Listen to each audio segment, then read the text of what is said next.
Hey guys, thanks for tuning in to Comic Book Nostalgia. I'm CB Nostalgia, and we've got an update, Ezra Miller and The Flash. Well, it is an understatement to suggest that The Flash has had a rather complicated road making it to the big screen. The movie has been planned for nearly a decade, and now that it's ready to go, it's slated to be released next June. But there has been a ton of drama in recent months surrounding Ezra Miller, the star of the film, with multiple sets of very troubling allegations. Now, back in June of 2022, Dateline actually reported that the studio was pondering several options for this project, which did include putting it out in theaters as planned without a lot of promotion, or possibly dropping it over on HBO Max. That article mentioned that the new Warner Bros. CEO, David Zaslav, was expected to reach some kind of decision soon, and now it appears Variety has given us an update. Now, in its report by Variety, they detailed the accusations against Miller, but the trade did state that Warner Bros. Intends to keep The Flash in its current 2022 release. It's unclear whether Miller will continue to perform as the Scarlet Speedster in future projects, but Warner Bros. Is still committed to releasing the $200 million budget tentpole The Flash in theaters in June of 2023. Now, this seems to line up with previous Variety reports that stated that Warner Bros. Still wanted to move forward with the picture in the theaters.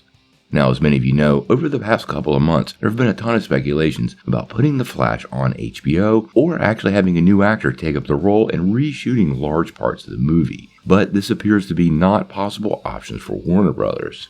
Variety did detail that the film itself was very expensive, putting the budget at about $200 million, making either putting it on HBO or canceling the release very unlikely and financially disastrous. It's also reported that Miller is in fact in almost every scene, so reshooting parts of the movie are impossible, and it really has to stand as it is. Now, on the plus side, the trade did report back in June that The Flash had been extraordinarily well received by test audiences, which is probably the reason Warner Bros. Is standing by the film and don't want to make a lot of changes. As for the actor, Variety says that Miller hopes to talk about the accusations against him in the future, but they're taking time for themselves, and I quote, to focus on their health and healing over the couple of months. Now, this sounds to me like just basically a big delay trying to get the movie in the theaters and not have any more damage done to the project. If Warner Bros. Has well north of $200 million invested in this movie, they're not about to lose that cash, and they really are looking to recover the investment at minimum.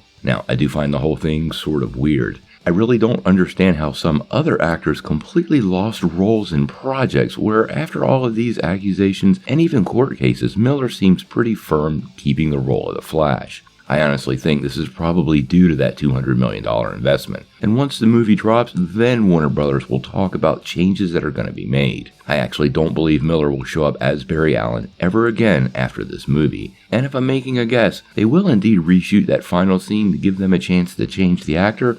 They're not going to tell us about that until the movie's released, and that's almost a year away. Now, I don't think the drama with Miller and The Flash is even remotely close to being done. We've got multiple court cases coming up in the next couple of weeks, and that will reveal many more details, and I suspect many of those details will not be flattering to the actor.